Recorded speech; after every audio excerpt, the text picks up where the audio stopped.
said, I have been collecting vintage clothing for over 30 years, and the majority of my collection is women's wear and children's. But I'm especially pleased anytime I find something really old in menswear, because they're much harder to find. Women were pretty sentimental. They would keep the dress they got married in, or the dress they were wearing when they met their husband. Adult children would save something of their mothers when they passed on, that sort of thing.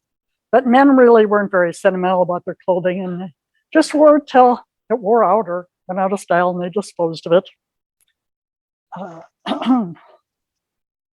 Now, the first item I'd like to show you, and Scott, you'll need to take this into the audience because it's kind of small. You can do that while I'm talking. It's a men's shoe buckle from the 1780s. It's made of copper and imitation diamonds, which they called paste at that time, but they're what we think of as rhinestones. It was said that you could tell a man's social standing by the quality of his shoe buckles. Now, shoelaces were invented in the 1820s, and then shoe buckles went out of fashion. Now, men's fashions in general became much less ornate in the 19th century. And since fashions mostly came from Paris, I always wondered if it was maybe because of the French Revolution, where ornate displays of wealth could cost you your head. This is a man's waistcoat or vest from the 1830s. It looks fairly small, but people were much smaller back in those days. It's made of navy and red velvet, and it just ends at the waist, unlike most later vests would come down a little bit more, and then they would have the adjustable belt in the back, which this does not have either. I hope you don't mind. I've got notes, but my memory isn't what it used to be. Now, I'm usually reluctant to buy something that's not in pretty good condition. You can see this isn't very good, but it's from the 1840s. And as I said, most likely would have been thrown away, but somehow this one didn't. The tall, straight brim, or the straight brim and tall, straight crown are kind of what helped to date it.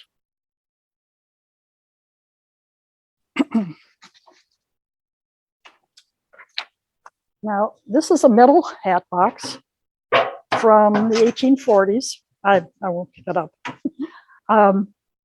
Most hat boxes were made of cardboard covered with wallpaper or leather, but for the gentlemen who traveled a lot, these were nice because they could put the hat in, they could throw it up on the stagecoach or the top of the carriage without the hat being damaged.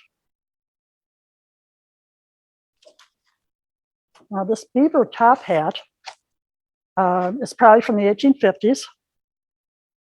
And have all of you heard the expression mad as a hatter?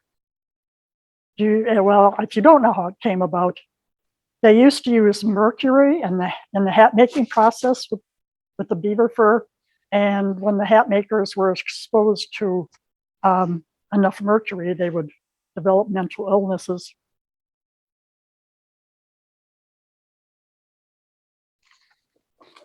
Now, these suspenders or braces were made of what's called Berlin wool work, and we would just call it needlepoint today.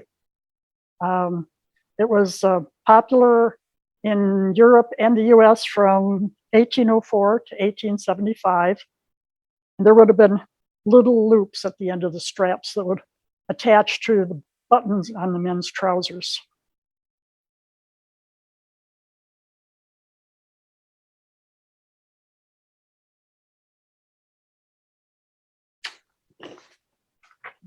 Now, this is a collapsible opera hat.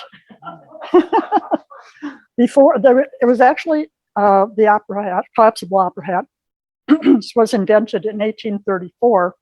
But I have no, you'd have to be an expert in men's hats to tell when this particular one was made. Gentlemen would wear their top hat to the opera, and then they wouldn't want to sit with a hat on their lap. So they made these that you could sort of just tuck under your arm. And I'll hopefully show you how it works.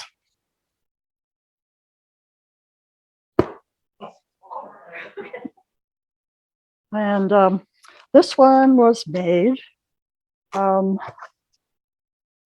let's see, I can't see the name of the company, but it was from the Champs-Élysées in Paris.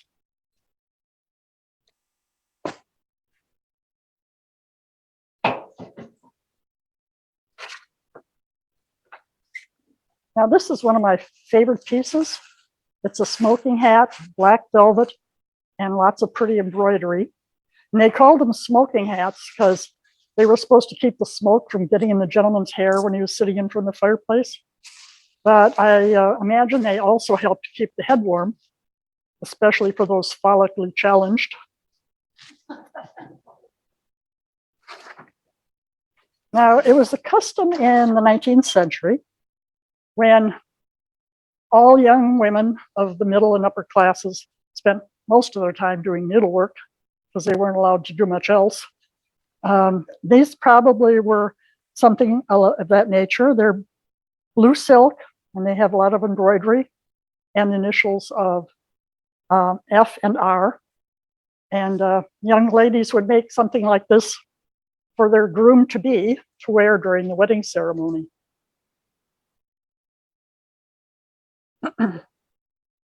Now, we tend to think of clip-on ties as something from the 1950s, but this one's from the 1850s. And these little tabs, the back would fit under the collar. Then there would be a little loop here that would attach to the top button. I don't know, do you want to show that? Or are you going to jump?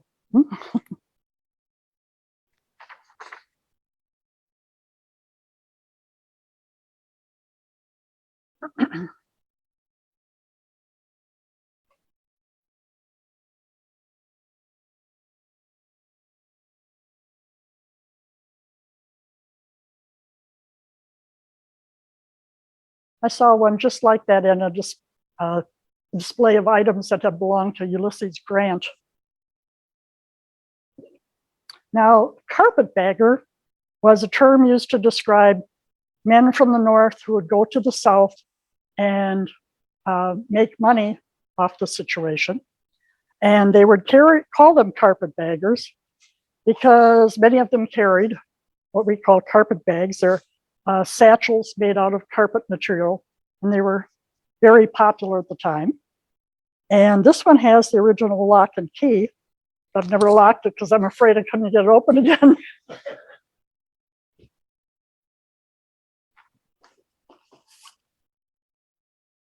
Now, this straw hat is probably from the 1870s, and it's a precursor to what we think of as the straw boater, which was made of a cheaper chip straw, and they had a flat brim and weren't quite as nice as this one.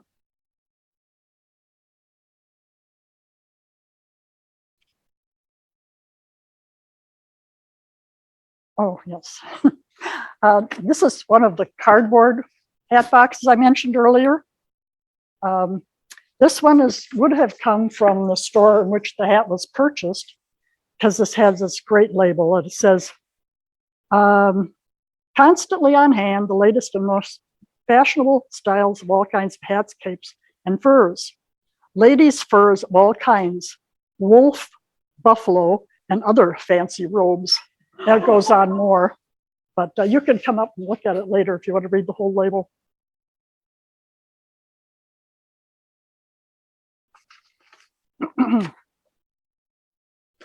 Now, these leather boots are probably from the 1850s. They look rather small, but so they may have been a large boy or a small man. It's hard to tell. And I don't know if you can tell from there, but as you can see, there's no right or left. And men's shoes didn't have rights or lefts until in the Civil War.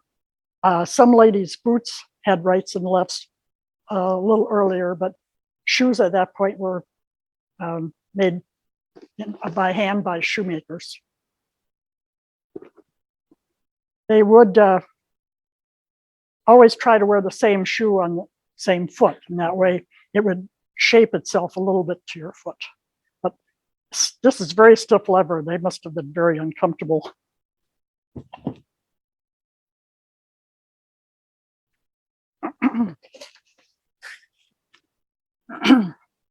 Now this gentleman's jacket or coat, it's made out of gray wool with contrasting plaid wool lapels and lining, and it closes what fancy braided closures called frogs.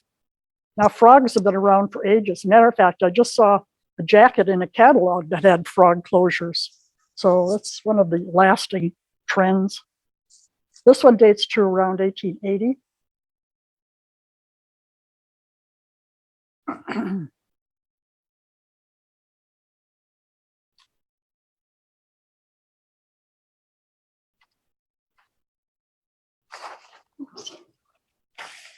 Now this pair of suspenders, I think, Scott, you're going to have to show them this.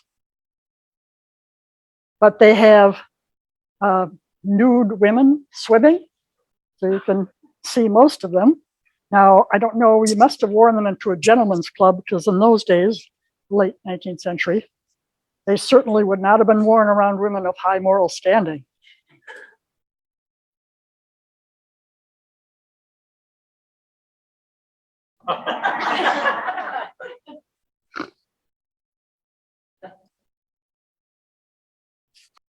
Now, we do use the terms Victorian era, Edwardian era, and you may all know exactly what they mean, but if you don't, the Victorian era started in 1837 when Victoria became queen, and ended when she died in 1901. And then her son Edward became king from 1901 until 1910 when she died, and that's the Edwardian era.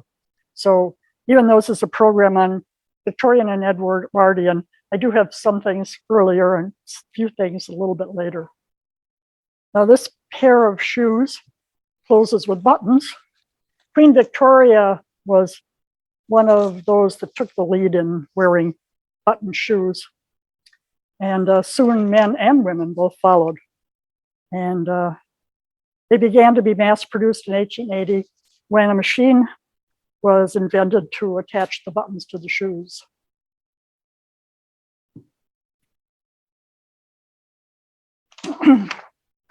Now this looks just like a typical 19th century hat, top hat.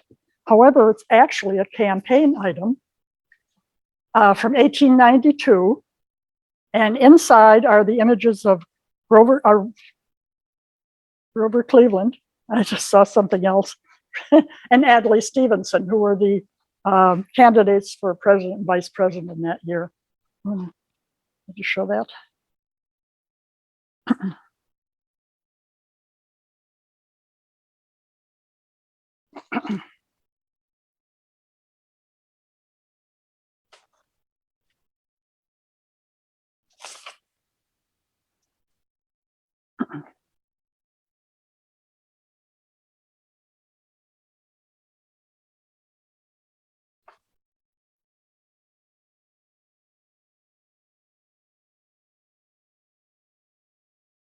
There's still common votes for making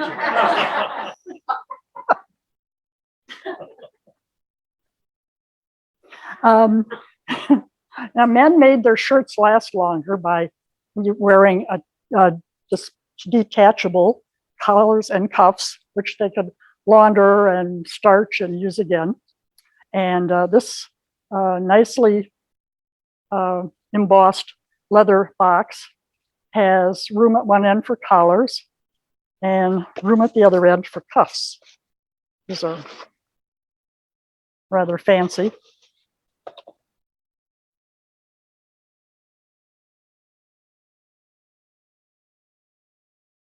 Now, and in addition to changing the fabric collars and cuffs, there were also paper collars made. And this is a package of 10 Lintex paper collars. It says made from specially processed paper in linen finish to be thrown away when soiled, convenient and economical. Made in Cambridge, Massachusetts.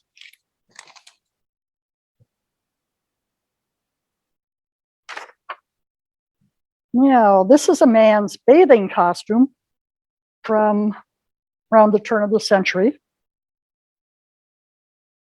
These were the pants, which came down to the knee, and the shirt went over it and came down, well, for modesty's sake. Now, if you and I were going to go to the beach, we'd probably put on our swimsuits and put on a cover up or some other loose clothing over it. But that simply was not done in the Victorian age. So if you went to the beach, there were all these little houses, well, it's about the size of an outhouse, actually. And people would rent those, and then they would change into the bathing costume and then bathe, and afterwards they put their clothing back on. But only the middle and upper middle class people even went to the beach, because the working class people were too busy working and trying to feed their families. So they didn't really go to the beach.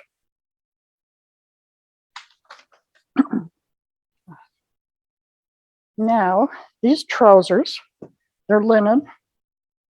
We could call them knickers, or plus fours is another thing they called them. And they had the button fly. All pants had a button fly until, well, not way back, but in the Victorian age, until the 1920s when they started putting buttons.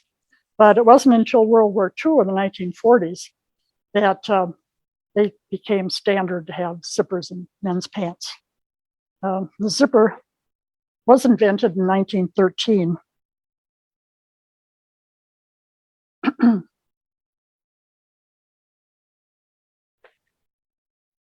Now, I mentioned collar boxes. Everyone had to have a collar box.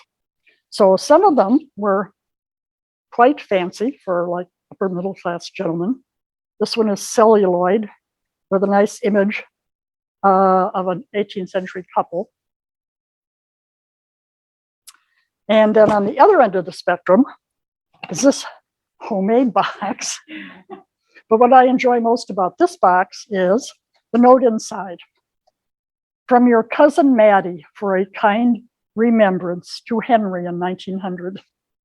So I don't know how old Maddie was, but the handwriting is fairly good. So maybe, oh, this? Oh, it's embroidered words, cuff and collars.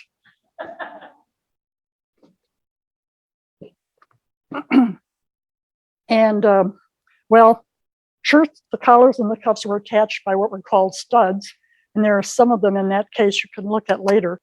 But so then everybody had to have a box to keep the studs in too. So this is a nice little metal one with a picture of a stud and a bluebird.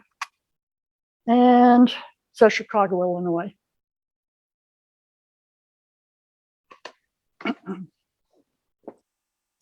And here is a shirt that you could attach. Well, this one actually has a little not plastic, celluloid stud. And it's the Manitou brand dress shirt, and from around the turn of the century. I love finding things in the original packaging.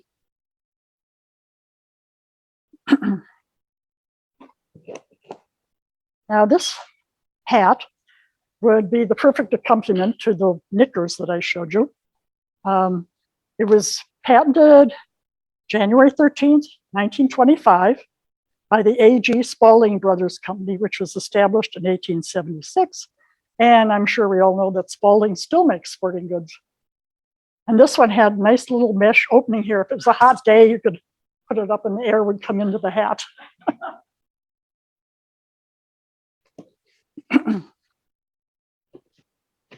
Now, spats. Have you heard of spats? Okay. It's short for spatter guard, where it was, and they would protect the shoes from rain and mud. And This is what they look like. And this is a pair, another something in the original box.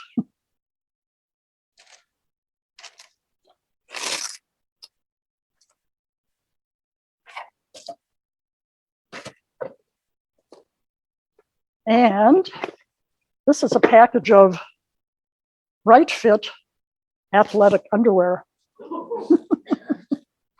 And inside are right fit Valor undershirts, run resistant. They're sort of a knit.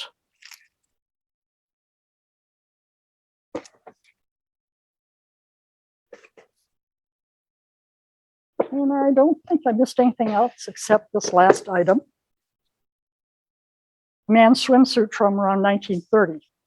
Now, is there anyone besides me who remembers Buster Crabbe? Well, Buster Crabbe won the 400-meter swimming event in the 1932 Olympics. And then he later went on to star in films. He was Tarzan and other heroes. And I remember seeing Buster Crabbe films on TV when I was a kid. So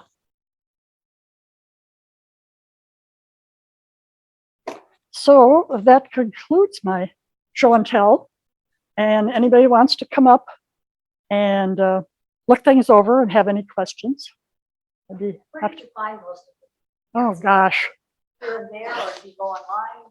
Well, toward the end, I would find things on eBay, but Scott and I like driving around. We take big trips every spring and every fall, and wherever there's an antique shop, we jump out and run in. But I'll tell you, it's really gotten, you just don't really find, or I don't find anything I don't already have. But in later years, I did buy some things on eBay, but I've checked lately, and even eBay doesn't have anything really very old. Any idea why with the campaign hat, the advertising or promotion was on the interior of the hat as opposed to on the outside? Well, I really can't tell you. It's just that when you went to somebody's house, you would hand them the hat like this. So maybe that would show them who you were supporting. But that's a good question. There were somewhat exterior images too. But just saying, keep it on your hat. Yeah. Anything else? How do you take care of all these things to maintain them? Well, I have a closet that's floor to ceiling with acid-free boxes, and a nice porch that we used to use and now is just packed with this sort of stuff.